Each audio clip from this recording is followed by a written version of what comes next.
경제 원팀이 드림팀으로 이어질 수 있도록 최적임자를 총리 후보로 찾고 있습니다.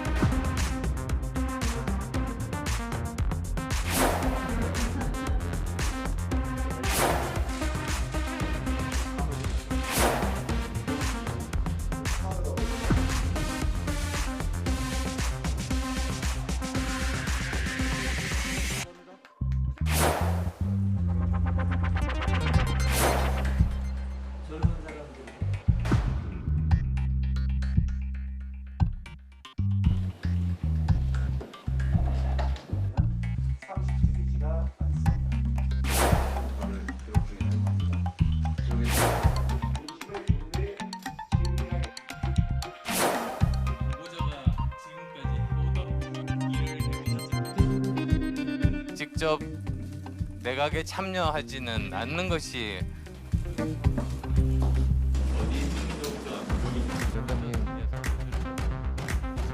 드렸습니다. 아마도 고민을 하시는 것 같지 않지 않습니까?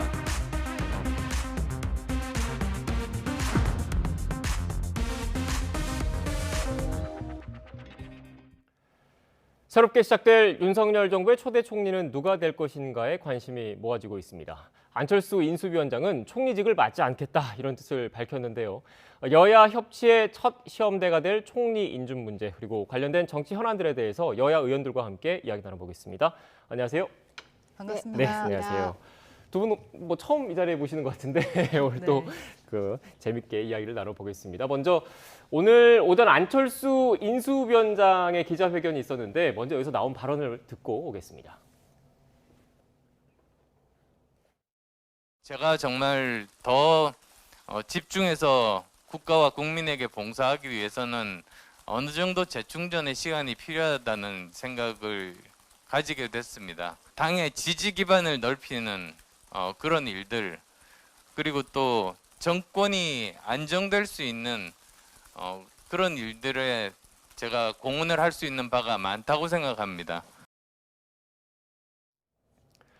네, 국민의힘 관련된 이야기니까 허 의원님께 먼저 질문을 드릴게요. 안철수 인수위원장이 유력한 그 초대 총리로 좀 거론이 됐었는데 사실상 뭐 내각에 들어가지 않겠다고 밝히면서 물꼬를 텄다 이렇게 봐야 되는 겁니까?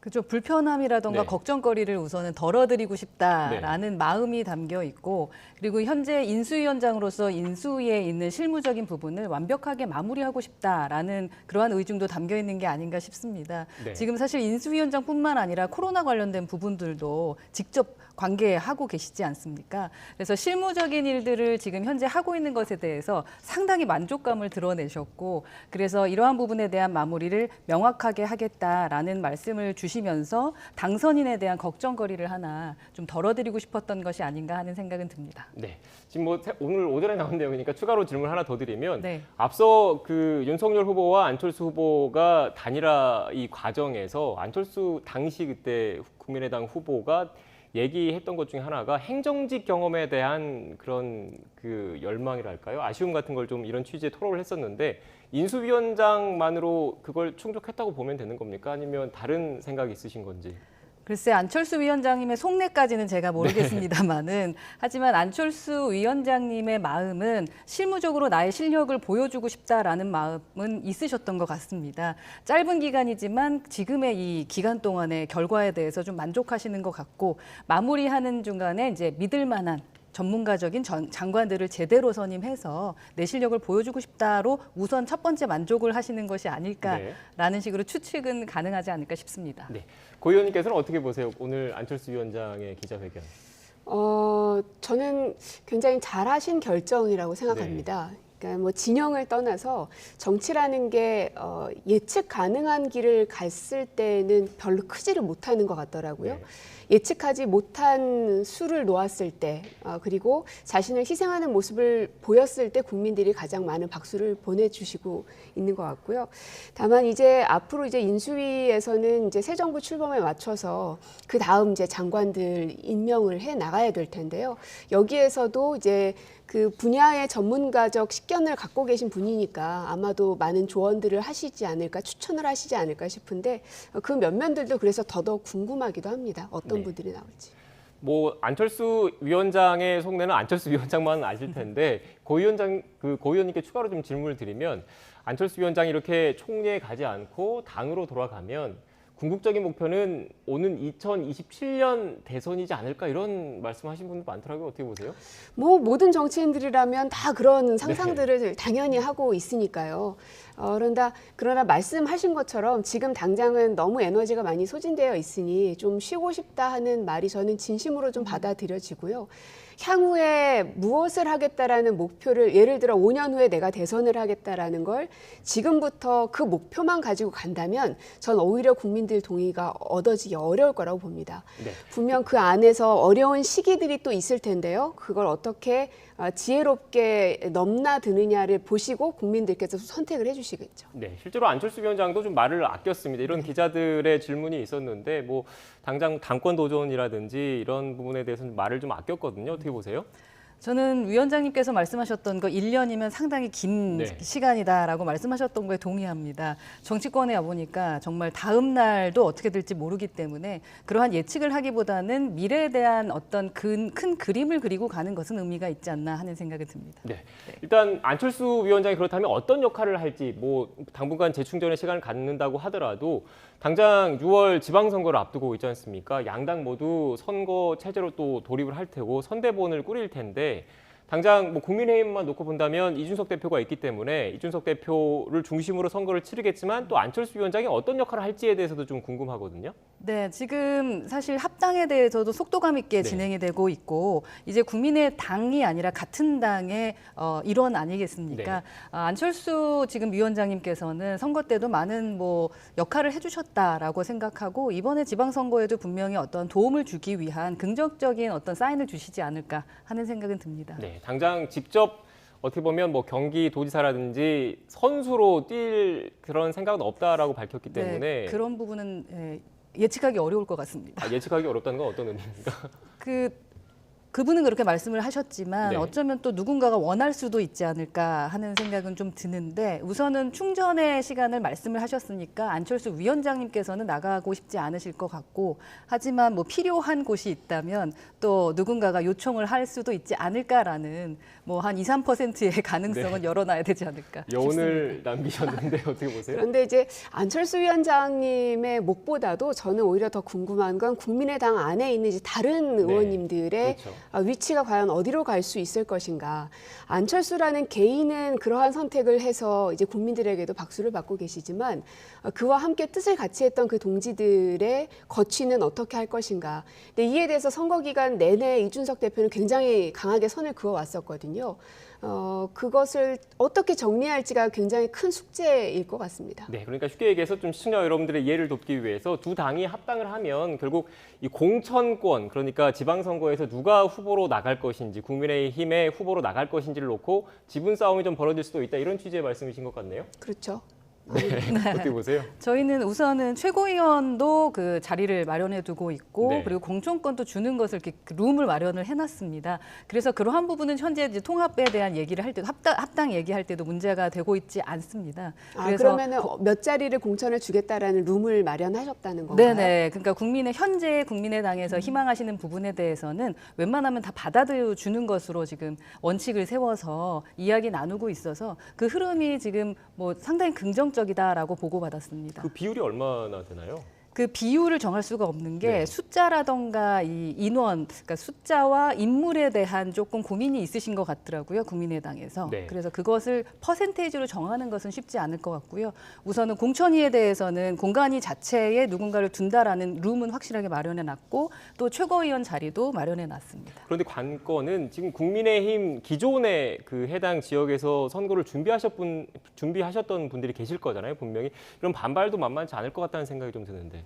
그런 차원 때문에 저희가 합당을 좀 서두르는 네. 거고요. 왜냐하면 저희가 PPAT라고 해서 역량 강화 시험을 봐야 하고 그 시험을 보지 않으면은 기본적으로 그 당선 나올 수가 없지 않습니까? 네. 그래서 그분들도 시험을 보셔야 되는 거기 때문에 좀 속도감을 가지고 합당을 준비하고 있습니다. 네, 그러니까 본격적으로 선거 준비에 나서기 전에 그 선거에 준비에 나선 이후에 이런 과정을 거치면 더 갈등이 커질 수 있으니까 그 전에 하겠다라는 말씀으로 그래서 일치해요? 정진석 위원장님께서도 지금 그 부분을 상당히 좀 주력하고 있습니다. 역량 강화 시험이 혹시라도 국민의당에 피해를 주진 않을지에 대한 것도 지금 고민하고 계십니다. 네, 안철수 위원장 관련 얘기 좀 간략하게 좀 짚어봤고 의원님께 이 질문 드리겠습니다. 일단 뭐 안철수 위원장이 총리하지 않겠다는 뜻을 밝혔으니까 앞으로 윤석열 정부의 첫 총리는 누가 될지에 대한 관심이 좀 쏠리고 있습니다. 일각에서는 뭐 경제 관료 또는 화합형 인사가 지금 지명되는 건 아니야 이런 얘기가 꾸준히 나오고 있던데 민주당에서는 어떻게 보십니까? 이제 국민들 가장 많이 바라는 거는 통합과 경제죠. 네. 이제 후보 기간 동안에 윤석열 당선인에 대해서 많은 사람들이 이제 공감했던 부분은 네. 이 어떤 외교 안보 분야라든지 경제 분야라든지 여기에 대해서는 실무적으로 한 번도 일을 해보지 않았기 때문에 부족함들이 좀 있다. 그럼 그것을 결국은 이제 총리가 채워줘야 될 텐데 그래서 무엇보다 정책에 대해서 굉장한 능수능란함이 좀 있어야 될 것 같고요. 그리고 지금 이제 국민의힘은 이제 여당이 되고 이제 민주당이 야당이 될 텐데 야당과의 협치를 어떻게 끌어내서 정부의 그 국정 운영들을 잘 해결할 수 있을지가 숙제일 텐데 거기에 있어서 이 총리 역할은 굉장히 큽니다. 그래서 이 통합할 수 있는 인물을 찾아야 될 텐데 아마 첫 번째로 후보로 내세워질 그 분은 윤석열 당선인의 어떤 앞으로의 이 어찌 보면 5년의 국정 방향을 다 보여준 아주 상징적인 인물의 자리가 될 거라고 생각하고 있습니다. 네. 그래서 좀 추가로 좀 여쭤보면 이 국무총리라는 게 그 내각의 재청권, 장관의 재청권을 갖고 있지 않습니까? 그리고 특히 국무총리 같은 경우에는 국회 동의가 필요한 사안이어서 민주당이 지금 과반 의석을 차지하고 있는 상황에서 어떻게 보면 열쇠를 또 하나 쥐고 있다고도 볼 수밖에 없는데 지금 거론되고 있는 인물들이 좀 있습니다. 제가 자막으로 쭉 나가고 있는데 정통 관료 그리고 민주당 출신 인사들이 좀 거론이 되고 있어요. 민주당 입장에서는 어떻게 보십니까? 어디가 더 낫다고 보십니까? 아직은 뭐 한 명 한 명에 대해서 거론하는 것은 별로 의미가 없을 것 네. 같고요. 이제 최종적으로 결정이 됐을 때 이제 그 사람의 비전은 무엇인지 또 능력은 어떤지 이제 거침없는 검증 과정들이 반드시 이제 필요할 테니까요. 제가 2년 동안 상임위 있으면서 많이 들었던 이야기가 뭐냐면 원래 정부 여당이 잘하려면 야당이 든든하고 아주 강하게 질책하고 견제해야 된다. 그래야 정부 여당이 잘 설 수 있지 않겠냐라는 이야기를 귀에 못이 박히도록 들었거든요. 그래서 이제는 저희한테 그 공이 넘어왔기 때문에 그 어떤 때보다도 더 강한 견제와 그리고 비판들이 있을 거라는 것 그것이 또 저희의 소명이기도 할 것이고요. 네. 철저한 그리고 치열한 인사 검증을 각오해라 이렇게 좀 들리는데 좀 고려해야 되겠죠? 지명하는 그럼요. 과정에서도. 예, 각오해야 되고 말씀하신 게 다 맞는 부분이죠. 네. 그리고 야당이라면 견제를 해야 되는 것이 마땅합니다. 그래서 저희도 그 마음을 가지고 있고 준비하고 있다라는 말씀드리고 네. 첫 번째 총리 지명자가 아마 그래서 가장 어떤 상징적인 존재가 되지 않을까 하는 말씀에도 동의합니다. 저희 그래서 자체적으로 먼저 총리에 대한 그 말씀을 드리고 저희끼리 검증하는 그 시간을 좀 갖고자 하는 이유도 첫 총리가 쉽지 않을 것 같아서 왜냐하면 거대 야당이 되기 때문에 그래서 고민정 의원님께 부탁드리고 싶은 것은 협치하고 지금 말씀하셨던 기준점에 맞다면 조금 순항하는 그런 총리 인선이 됐으면 좋겠다라는 말씀 드리고 싶습니다. 네. 정통 관료와 화합형 인사 이 거론되시는 분들 가운데 인수위 내부에서는 어느 쪽에 무게추가 더 쏠려 있습니까? 저는 그 부분은 전혀 모르겠습니다. 알겠습니다. 일단 뭐 첫 총리 인선 문제까지 좀 얘기를 했고 그 다음 주제 좀 나눠볼게요. 지방선거 얘기를 좀 해봐야 될 것 같은데 일단 가장 관심이 쏠려 있는 곳이 경기도 지역입니다. 특히 이번 대선에서 경기도 같은 경우에는 이재명 그 민주당 상임고문이 더 우위를 점한 곳이잖아요. 지금 거론되고 있는 후보들이 좀 있습니까? 여러 의원들도 계시죠. 뭐 조정식 의원, 안민석 의원도 계시고 또 김동연 총리도 계속 거론이 되고 있고요. 아직 이제 정해지지는 않았지만은 무엇보다도 당에 가용 가능한 모든 자원들은 총동원돼야 된다고 생각합니다. 네. 본인이 원튼 원하지 않든 국민들이 원한다면 그리고 당원들이 원한다면 일단은 모든 걸 다 버리고 모든 걸 다 걸고서라도 뛰어야 될 의무가 그분들에게는 있다고 생각을 하고요. 네. 무엇보다 경선이 치열해져야 그 안에서 활력을 되찾을 수 있고 거기서 또 경쟁력을 획득할 수 있기 때문에 저는 많은 사람들이 경선에 나서줬으면 좋겠습니다. 네. 뭐 상대적으로 서울이나 부산보다는 경기지사 선거에서 좀 더 그 총력을 기울이고 해볼 만하다 이런 판단 때문입니까? 어떻습니까? 아니요, 꼭 그렇지만은 않습니다. 제가 이제 서울 지역구에 있기 때문에 서울도 쉽지 않은 상황인 거는 맞습니다만 그렇다고 해서 우리가 그냥 비관만 할 것인가 그건 또 아니라고 봅니다. 네. 하루하루 다르게 사람들의 이게 민도들이 조금씩 달라지는 걸 각 지역구 위원장들이 느끼고 있기도 하거든요. 그리고 앞으로 아직 남아있는 시간들이 좀 있고 그리고 우리 국회 안에서 민주당이 해결할 수 있는 법안들 내용들도 또 많이 있기 때문에 서울을 비관할 것인가에 대한 질문에 대해서는 저는 그렇지는 않다. 네. 해볼 만할 수 있다라고 저는 생각합니다. 네, 알겠습니다. 국민의힘 쪽에서는 어떻습니까? 역시 경기지사 선거에 관심을 갖고 또 이른바 뭐 거물급 인사 얘기가 좀 나오고 있더라고요. 어떻습니까? 네, 저희 당 입장에서는 후보군이 많다는 것은 좀 긍정적인 신호가 네. 아닐까 싶습니다. 사실 경기도라는 것은 저에게 좀 불리한 조건일 수도 있음에도 불구하고 현재 민주당에서 상당히 치열한 그 경쟁을 예상하면서 준비하고 있는 만큼 저희 당에서도 정말로 준비된 정말 능력 있고 또 한번 겨뤄볼 만한 그런 후보가 되어야 되지 않을까 하는 생각을 하고 또 욕심을 내고 계신 분들도 좀 계신 것 같습니다. 누굽니까? 그분들이? 그 부분도 뭐 지금은 말씀드리기가 애매한 것 같습니다. 유승민 전 의원은 어떻습니까?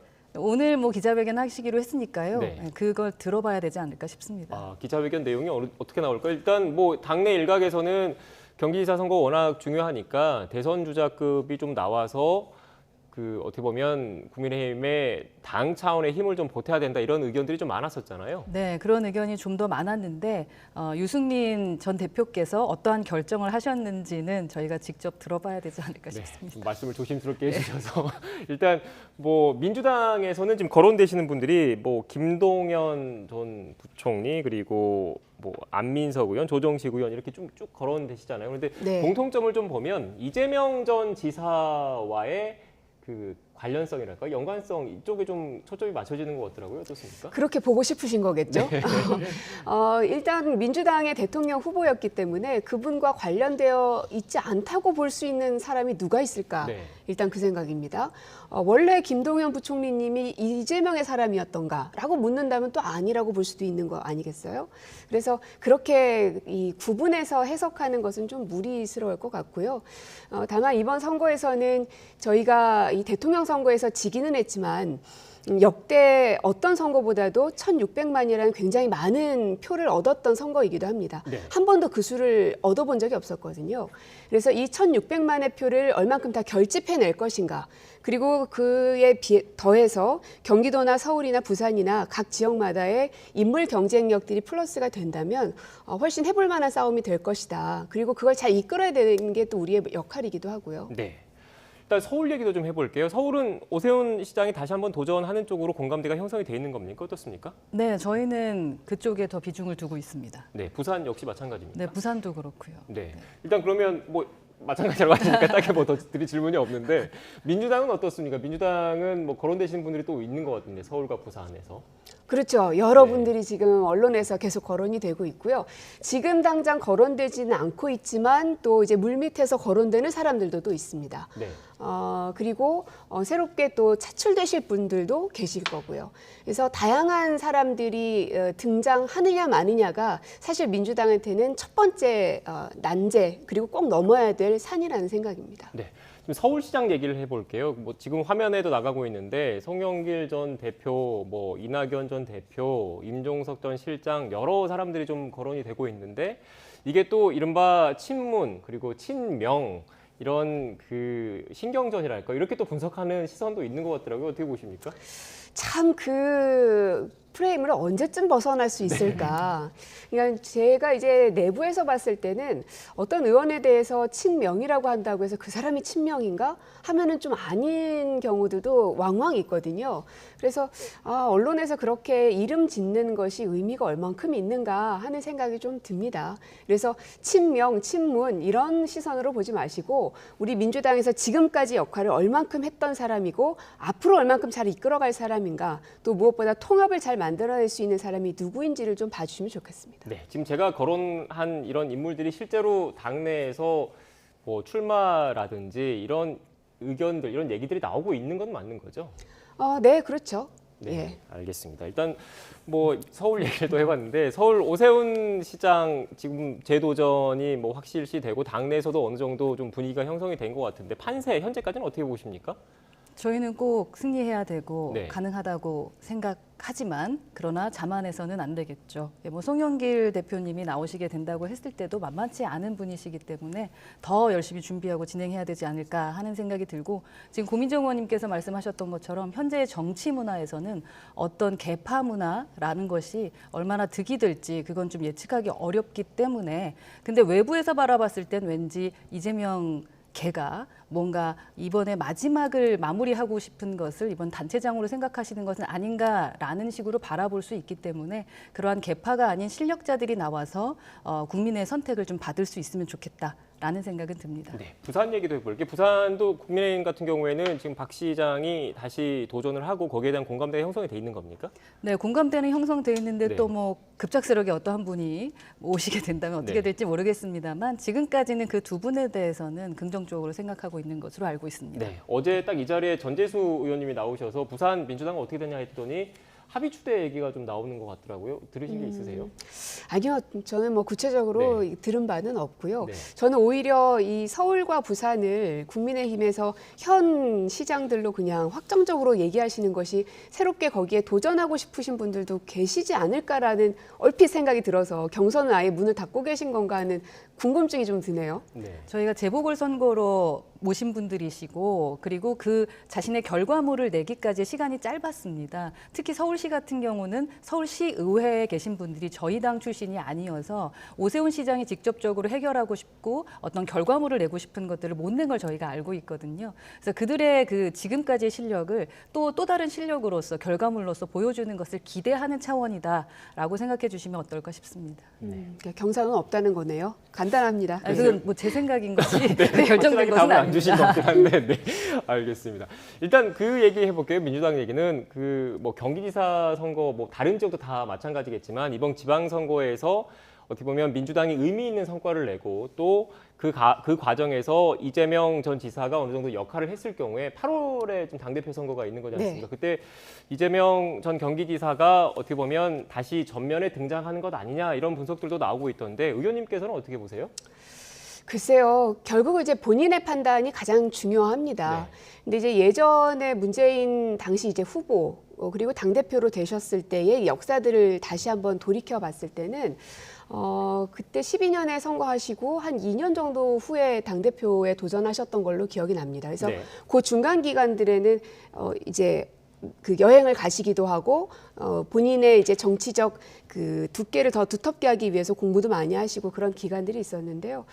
또 완전히 다른 사람이 지금 현재는 이재명이라는 사람이 등장한 것이기 때문에 이분의 정치 속도는 또 문재인이란 정치인보다 훨씬 또 빠르게 돌아가시는 분이라 예측하기는 되게 어렵습니다만은 어쨌든 우리 당의 굉장히 중요한 자산이기 때문에 이 자산이 많이 흠집나지 않기를 또 좀 잘 보호돼서 다음 대선에도 또 이제 뛸 수 있는 가능성이 아주 높으신 분이기 때문에 우리가 너무 금방 소비해버리진 않았으면 좋겠다 하는 바람은 좀 있습니다. 네, 알겠습니다. 제가 하나 좀 짚고 넘어가야 될 것 같은데 네. 경선 얘기는 확실히 하고 가야 될 부분인 네, 것 말씀하시죠. 같아서요. 네.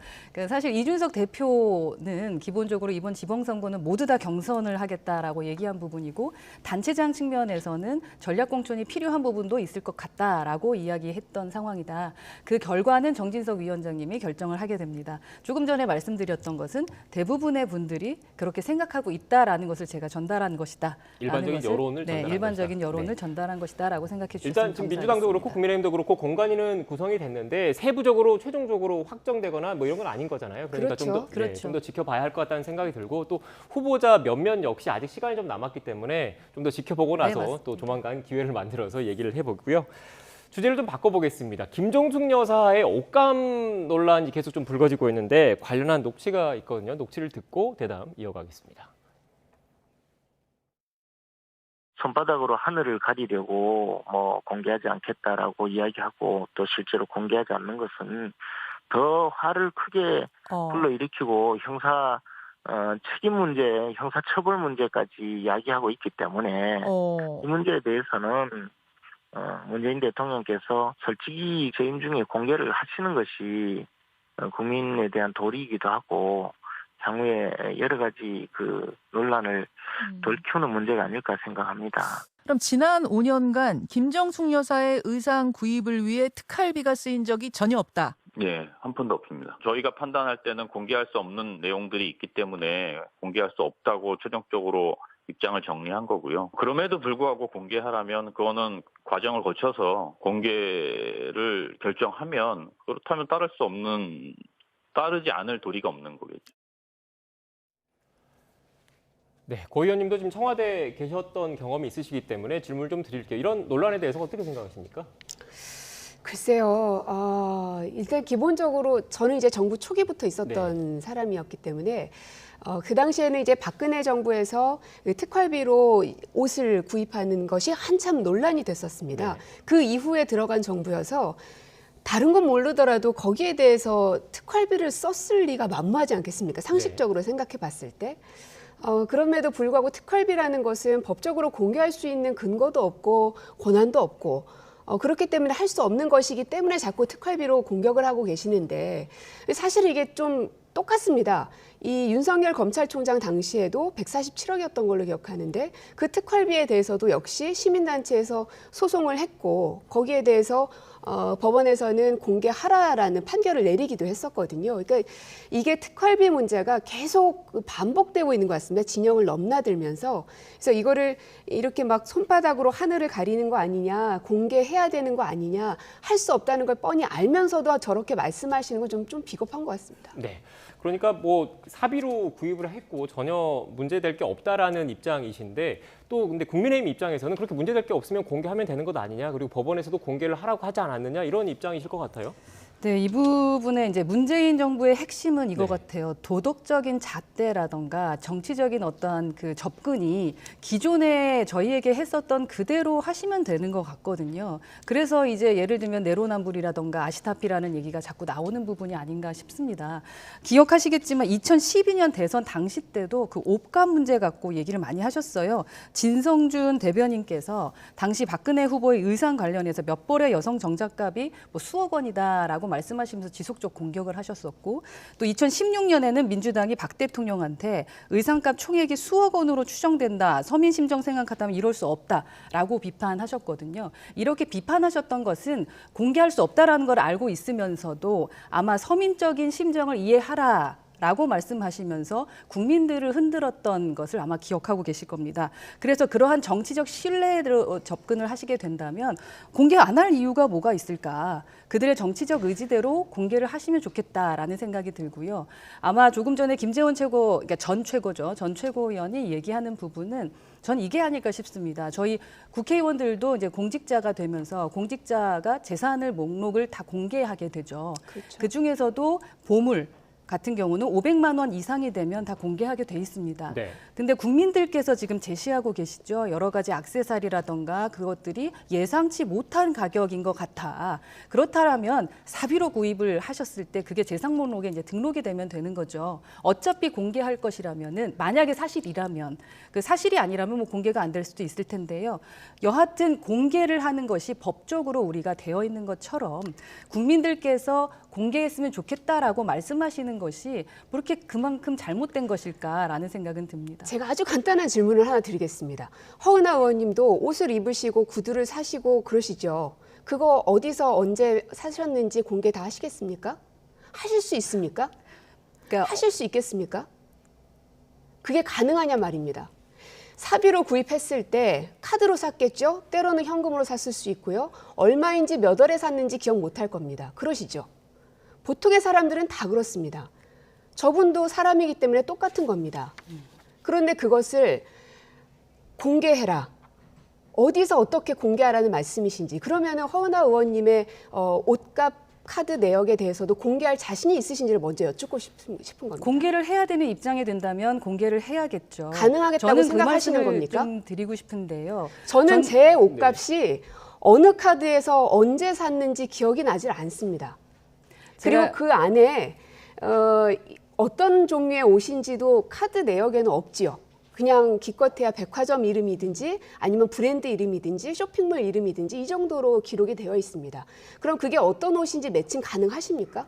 그러니까 제가 지금 말씀드리고 싶은 것은 아니 매칭 가능하시냐고요. 네, 말씀하시죠. 그런 게 불가능하다고 생각했으면서 왜 박근혜 전 대통령께는 그렇게 공격을 하셨는지를 말씀을 드리는 거고요. 그래서 정치적인 신뢰에 대한 말씀을 드렸다라고 말씀을 좀 드리고 있는 부분이고요. 박근혜 그리고 대통령- 지금 네. 저는 그런 생각이 듭니다. 민주당이라던가 문재인 정부는 정말 집단 최면에 걸려 있는 것 같습니다. 본인들은 옳고 남들은 틀리다. 본인들만 생각하는 것이 옳고 다른 사람이 만약 우리와 생각이 다르다면 무조건 틀리다 하면서 공격하시는 그 부분은 앞으로 좀 시정하셔야 되지 않겠느냐. 왜 저희 국민의힘에서는요. 리스트를 공개하라. 뭐 리스트를 가지고 공격한 적도 한 번도 없습니다. 이 모든 공격은 국민들께서 하고 계시는 겁니다. 왜? 기존의 민주당이 그렇게 해왔는데 저희 욕먹고 있습니다. 국민의힘은 왜 이렇게 잠잠하냐. 공격해라. 하지만 저 한 번도 논평 내지 않았거든요. 이 부분에 대해서. 왜냐하면 말씀하시는 부분에 대해서도 일견 타당한 부분도 있기 때문입니다. 하지만 박근혜 대통령한테 공격을 하셨던 그대로 그렇다면 지금 현재 김정숙 여사도 그렇게 해야 되는 것이 정치적 도리다라는 말씀을 드리고 있는 것이다라고 정리하고 싶습니다. 네. 국민의힘에서는 계속해서 일단 던지고 보자식의 발언들을 하고 계십니다. 이 브로치 부분에 대해서도요. 2억이라는 말들이 한간에 떠돌았습니다. 근데 방금 또 언급하셨지요. 근데 여기에 대해서 이것은 제가 뉴스도 봤습니다. 이 보석 그 전문 감정가 이런 분들이 보시고서는 말씀하시더라고요. 저거는 그 2억짜리 그게 아니다라고 이미 그렇게 판정이 났습니다. 그러면 그때부터는 또 이제 어떤 논란으로 옮아가느냐? 그러면 그건 모조품 아니냐? 이 계속해서 이러한 논란들을 이끌어 나가시는 것에 오히려 동의하지 마시고 그것을 끊어내실 필요도 있다라는 말씀을 드리고 싶고 저희는 계속 생각나는 거는 노무현 대통령 당시에 권양숙 여사님의 그 사안들이 계속 생각이 나는 겁니다. 너무나 뻔한 수법으로 도덕성에 흠집 내기를 하겠다라는 것으로밖에 보이지 않고 이게 그냥 국민들 안에서 혹은 몇몇 사람들 사이에서만 일어나는 일이라면 굳이 국민의힘에서 그 공개적으로 혹은 공식적으로 대응할 이유가 전혀 없으신 거죠. 그러나 아까 김재원 전 최고위원께서도 공식적으로 계속해서 저러한 발언들을 하고 계시지 않습니까? 그게 어떻게 국민들만 얘기하는 것이지 우리는 거기에 대해서 거론하지 않고 있다라고 단정지어서 말씀할 수 있습니까? 저희는 공개적으로 그 당의 논평으로 낸 적이 없음을 확인하시기 바라겠고요. 그리고 국민의 의견과 국민의 뜻에 따라서 움직이는 것이 국회의원입니다. 그렇기 때문에 그것을 물을 수 있는 것이다라고 말씀드리고 싶고요. 서민의 심정을 이해하라라고 말씀해 주셨던 그대로 서민의 심정을 이해해서 발언을 해주셨으면 좋겠다라고 제안하는 것은 그닥 문제가 있다고 생각하지 않습니다. 네. 그렇다면은 기존에 그렇게 공격을 하지 않으셨어야 된다라는 거고요. 도덕적 흠집을 내기 위함이다, 어떠한 것이다라고 하면서 지속적으로 프레임을 자꾸 만들어가려고 하는 것이 더 문제인 것이지 국민께서 청와대 청원에도 아마 이야기하신 걸로 알고 있습니다. 궁금해하시면 답변을 하시면 되는 것이지 국민의힘에 지속적 공격을 하시는 것과는 좀 거리가 다르지 않을까라는 생각을 합니다. 한 가지를 좀 짚어야 될 것은 박근혜 대통령의 이 옷값에 특활비에서 쓰였다라는 부분에 대해서는 이미 너무나 많이 논란이 됐었고 문제 제기가 됐었던 부분이었었고요. 도덕적으로 흠집 내기를 하는 프레임에 저희가 가두려 한다? 그렇지 않습니다. 누구나가 보기에도 아니라고 하는데도 계속 맞다라고 주장을 주장하시고 그리고 그 브로치도 분명히 그 2억짜리가 아님이 밝혀졌음에도 불구하고 거기에 대해서 계속해서 거론하고 계시고 특활비라는 것은 공개할 수 없는 것임에도 불구하고 계속해서 공개하라고 얘기하고 그러면 또 저희는 그럼 검찰총장 당시 때에 특활비도 공개하십시오라고 얘기하는 게 과연 긍정적이냐라는 걸 던지는 겁니다. 네. 그러니까 이러한 정리를 정쟁은 하고 이제 가고 그만하자는 싶은데, 겁니다. 네. 예, 저희가 하고 있지 않다. 아니죠. 기본적으로 그쪽에서 지금 하고 계시지 않습니까? 저희 의견, 네. 그러니까 남의 의견을 좀 들으시는 네. 습관을 가지시는 게 좋을 것 같고요. 그리고 실체를 확인하실 필요가 있습니다. 이 실체의 시작은 국민이셨다라는 거 한 번 더 확인해 보셨으면 좋겠고, 그리고 그 2억 브로치 관련된 부분도 사실 그 모 업체죠. 그 모 업체에서 아니다라고 말하지는 않았습니다. 한국에서 판매하는 것은 아니지만 알아봐야 된다라는 정도로 발표한 것으로 알고 있습니다. 그래서 그 부분도 확인해 보시기 바라겠습니다. 그리고 저는 어떠한 브로치나 무엇에 대해서 비용을 얘기하면서 이야기하지 않았다. 품격 있는 보수당다운 대변인답게 지금 네. 공격을 하고 있다라고 말씀드리고 알겠습니다. 싶습니다. 일단 마치 여기 네. 같이 이제 토론을 하러 나온 사람에게 자신의 말을 잘 들어라라는 식의 그런 말씀하시는 것은 굉장히 좋지 국민의 않은 말씀을 모습이라고 들으라는 생각이 말씀입니다. 들고요. 본인께서 의견을 주장하실 때는 해도 되는 말이고 다른 사람이 의견을 제시할 때는 왜 내 말을 듣지 않느냐라고 하는 것이야말로 그런 게 바로 내로남불인 거 아니겠습니까? 네. 늘 자신이 하는 말은 옳고 남이 하는 것은 옳지 않다라고 공격하시는 것은 이제 좀 그만하자는 겁니다. 네, 아, 제가 일단 그거는- 중간에 좀 개입을 할게요. 네. 이제 두 분 모두 말씀 민주당이 그런 건데. 네, 예. 옷값 관련해서 계속 말씀을 하셨는데 계속 어떻게 보면 시청자 여러분께서 핵심이 무엇이고 각자의 주장이 뭔지는 다들 이해를 하셨을 것 같고 일단 뭐 짧게 하신 말씀 말씀하셨으니까 반론 있으시면 하시고 나서 제가 다음 주제로 가도 될까요? 어떻습니까? 아니, 지금 뭐 고민정 의원께서 네. 말씀하신 것은 지금까지 지속적으로 시청하셨던 시청자께서 결정하실 것 같아요. 그 판단하실 것 같습니다. 네. 그럼 제가 주제 넘어가도 될까요? 이제 이 정도 네. 하고? 네, 알겠습니다. 집무실 얘기도 좀 해봐야 될 것 같아요. 일단 그 문재인 대통령과 윤석열 당선인이 처음으로 회동하고 나서 그 방점이 좀 다른 것 같습니다. 일단 협조하겠다라는 곳에 방점을 찍은 쪽, 면밀히 검토하겠다는 쪽에 방점을 찍은 쪽이 좀 서로 상반되지 않았나라는 생각이 좀 드는데 일단 그 민주당과 문재인 대통령 쪽에서는 면밀히 검토 쪽에 방점이 찍혀 있다 이렇게 봐야 되는 거죠? 기존의 입장하고 크게 달라진 건 없어 네. 보입니다. 그 전에도 이 당선인이 앞으로 이제 인수위를 하는 과정 중에서 필요한 예산에 대해서는 당연히 현 정부에서도 도움하고 또 협조를 해야 될 의무가 있는 것이지요. 거기에 대해서는 전혀 다른 바가 없고요. 네. 다만 이제 국민들께서 걱정하고 계시는 안보에 대한 공백. 그리고 예산이 과연 인수에서 얘기한 그 예산만큼이겠는가. 그렇지 않다. 훨씬 더 많은 금액이 든다라고 각계 전문가들이 말씀을 하시고 계시기 때문에 예산안에 대해서도 명확하게 얼만큼이 드는지에 대해서 면밀히 이 검토안을 보내주셔야 거기에 대해서 검토해서 승인을 하든 말든을 할 수 있을 테니까요. 네. 일단 뭐 윤석열 당선인은 청와대 들어가지 않겠다라는 의지는 확고한 것 같은데 일단 5월 10일 당일부터 용산 집무실에서 하는 건 좀 현실적으로 어렵지 않나 이런 얘기도 나오더라고요. 네, 저희 그 인수위에서 계산했던 그 일자를 지나서 네. 아마도 바로 들어가기는 어렵지 않을까라고 다들 생각하고 계신 것 같습니다. 네. 그렇다면 뭐 그동안에 쭉 나왔던 얘기처럼 현재 통일동 집무실에서 당분간은 취임 이후에도 계속 근무를 하는 겁니까?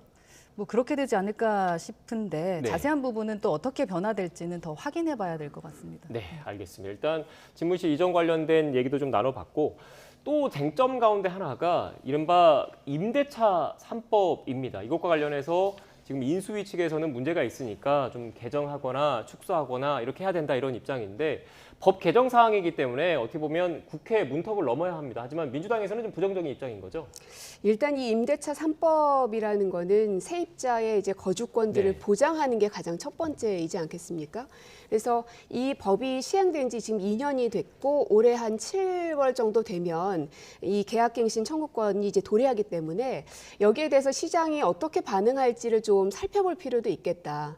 국민의힘에서 계속적으로 비판하셨던 대목이 정책을 너무 많이 만들고 너무 많이 바꾼다라는 비판을 하셨기 때문에 이번 이 임대차 3법에 대해서도 이뿐만 아니라 모든 부동산 정책들에 대해서도 쉽게 없애거나 쉽게 파기하겠다는 말씀은 안 하실 거라고 기대합니다. 네, 일단 임대차 3법을 좀 간략하게 좀 설명을 해드리면 이른바 전세기간 2년을 4년까지 쓸 수 있는 계약갱신 청구권 그리고 인상률을 정하는 전월세 상한제 그리고 전월세 신고제 이거 세 개를 묶어서 임대차 3법이라고 하는데 국민의힘을 비롯한 일각에서 얘기하는 거는 이렇게 그 전세 기간을 늘리고 상한율을 적용을 하다 보니까 이 혜택을 받는 세입자분들은 좋겠지만 그 나머지 그 사람들 같은 경우에는 물건 자체가 안 나와서 오히려 전세값 급등이라든지 월세 전환이라든지 이런 부작용이 있다 이런 입장이신 것 같더라고요. 네, 임대차 3법을 통과시킬 때부터 저희가 반대했던 네. 이유가 그 두 가지 이유 때문이었습니다. 근데 현실적으로 그렇게 됐고 그것 때문에 피해를 보시는 분들이 지금 많아졌죠. 그래서 그 법에 대한 개정이 필요하다라는 것이 저희의 입장이고 그 부분에 대해서 함께 이야기 나누면서 뭐 시정돼야 될 부분은 시정되면서 불편을 끼쳐드리라든가 손해를 보는 분들은 없는 그러한 법이 돼야 되지 않을까라는 생각입니다. 네.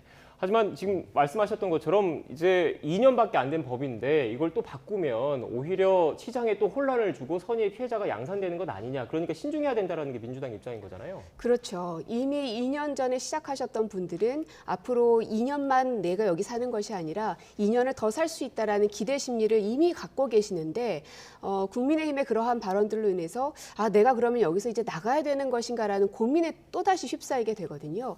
가장 많이 말씀하시는 게 부동산이야말로 시장에 맡겨야 된다라고 말씀하시는 만큼 현재 이 세입자들의 거주권이나 주거 안정들이 잘 보장이 되고 있는가, 거기에 대해서 또다시 피해를 받는 사람들은 없는가에 대해서 면밀히 검토할 필요가 있다는 겁니다. 네.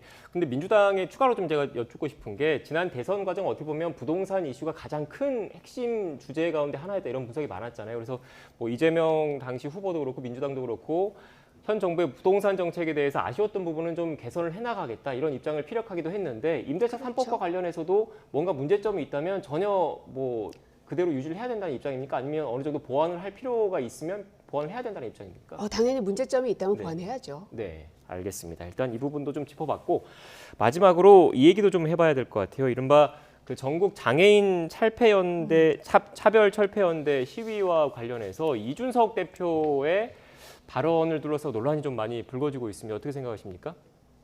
네, 이 부분에 대해서는 글쎄 제가 오해를 끼쳐드린 부분이 있다면 그 부분은 저희가 더 소통하면서 오해가 없도록 해야 된다라는 생각이고요.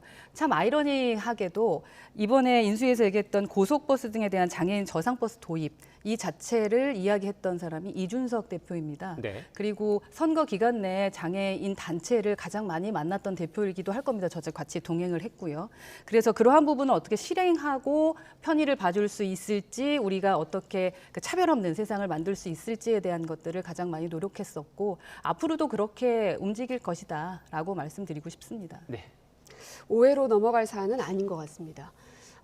장애인을 볼모 삼아서 비문명적 시선으로 굉장히 독선적인 선택과 말들을 쏟아냈던 요 며칠이었거든요. 이 제가 방금 말씀드린 이 강한 단어들이 제가 만들어낸 말이 아니라 이준석 대표가 다 한 말들을 모아놓은 겁니다. 저는 과연 당대표가 이렇게까지 표현할 필요가 있었을까? 이유가 뭘까? 도대체 이해할 수 없다 하는 정도의 굉장히 강한 언사들을 이제 펼쳐놨는데요. 때로는 정책에 대해서 반대 의견을 갖고 있을 수도 있습니다. 정치인도 다 사람이니까요. 하지만 국민을 대상으로 해서 그것도 사회적 약자라고 생각하고 있는 그분들을 대상으로 해서 이런 비문명적 시선을 갖고 독선이다, 아집이다 이러한 표현들을 하는 것이 그들에게 대한 또 다른 가해가 되고 있다는 사실을 본인만 모르시고 있는 것 같다는 생각이 들어서 좀 굉장히 안타깝습니다. 네. 저는 이제 고민정 의원님께 잊어버리신 건지 아니면 기억하고 싶지 않으신 건지에 대한 거를 좀 여쭙고 싶은데요. 경선 때 이낙연 후보께서 이재명 후보께 했던 말을 아마 기억하실 겁니다. 제가 적어왔는데 이재명 지사는 약자나 시민을 대하는 태도에 대한 우려가 있다. 철거민과 몸싸움하고 장애인을 쫓아내고 겨울철 전기를 끊었다는 보도가 있다. 비판하는 시민을 향해서는 입으로 옮길 수 없는 트위터 발언도 있다라고 비판하셨잖아요. 그리고 그거에 대해서 그 다음 이재명 후보는 해명조차 하지 못했고요. 그 다음에 입만 열면 억강부약이라는 비판을 다시 들으셨습니다. 자, 그러면은 이재명 전 대통령 후보는 그렇게 하셨던 부분에 대해서는 과연 어떻게 답변하실 수 있을지에 대한 게 좀 궁금하고요. 네. 장애인이라던가 약자에 대한 그 태도 그리고 인식에 대해서 정말 심각한 것은 현재 그 이재명 후보가 아니었나. 그리고 함께 일하시는 분들은 그럼 그 부분은 어떻게 말씀하실 건지에 대한 것이 궁금합니다. 아직까지도 계속 방어만 하려 들고 받아들이지 않으시려는 그 태도에 굉장히 유감스럽습니다. 지금 이제 김종인 전 대표도 그렇고 홍준표 의원님도 그렇고 이준석 대표의 그 거침없는 언사에 대해서 많은 그 국민의힘에 있는 많은 정치 원로들께서도 지적하고 계신 바입니다. 그러면 꼭 깔끔하게 받아들일 건 받아들이고 사과할 건 사과하면서 넘어가는 게 진짜 젊은 정치인다운 그 모습 아니겠습니까? 네. 조금 전에 짧게 저희 입장에 부탁드리겠습니다. 대해서는 그 부분에 대해서 오해가 있었다면 그 부분에 대한 소통과에 대한 건 말씀을 드렸고요. 개인에 대해서 그분이 사죄를 할지 않을지에 대한 것까지 제가 결정할 수 있는 부분은 아니기 때문에 그동안에 했던 그 이재명 후보에 대한 것, 그 후보를 지지하셨던 분들에 대해서 우선 그럼 장애인들한테 먼저 사과해야 되는 것이 아니냐, 내부 관리 먼저 해야 되는 것이 아니냐라는 말씀을 드리는 겁니다. 네, 이런 게 짧게 바로 부탁드릴게요. 마타도어인 네. 겁니다. 이재명 후보야말로 본인이 장애를 갖고 있습니다. 그런 식으로 몰아치기하고 그리고 상대방을 폄훼하고 비난하는 그런 발언들이 국민의힘에 대해서 국민들이 갖고 있는 어떤 이 기대상은 아니지 않겠습니까? 네. 제가 더 말씀드린 이상은 것과는 그렇게 전혀 하지 상관없는 않으셨습니다. 답변을 시간이 이제 하시는 다 것 돼서. 같습니다. 네. 네. 네, 두 분 제가 나름대로 충분히 시간을 드린 것 같긴 한데 뭐 더 하실 말씀 있으신가요? 어떻게 없으시죠? 아, 저는 굉장히 네. 이런 이 토론의 자리가 그러니까 서로의 의견을 들어가면서 그리고 자신의 이제 비전을 얘기하는 그런 자리가 됐으면 좋겠는데 계속해서 이제 모르겠습니다. 이게 정쟁으로만 자꾸만 끌고 가려는 모양새들이 국민들에게 저는 좋지 않게 보여질 거란 생각이 듭니다. 네. 저희가 이제 미래구까지 지금 생각하고 있지 않습니까? 미래부서까지 생각하고 있을 정도로 지금 고민정 의원님께서 말씀하셨던 대로 저희는 미래를 얘기하고 싶습니다. 그렇기 때문에 남을 배려하고 그리고 남의 이야기가 제가 분명히 그 소통에 대한 얘기를 드렸음에도 불구하고 억가하실 필요는 없다라는 말씀을 드릴 네, 뿐입니다. 알겠습니다. 네. 저희가 준비된 시간이 좀 지나서 네. 진짜 마무리를 좀 지어야 될 것 같습니다. 지금까지 고민정 더불어민주당 의원, 허은하 국민의힘 의원과 함께 전국 현안에 대한 이야기 나눴습니다. 오늘 말씀 고맙습니다. 네, 감사합니다. 고맙습니다.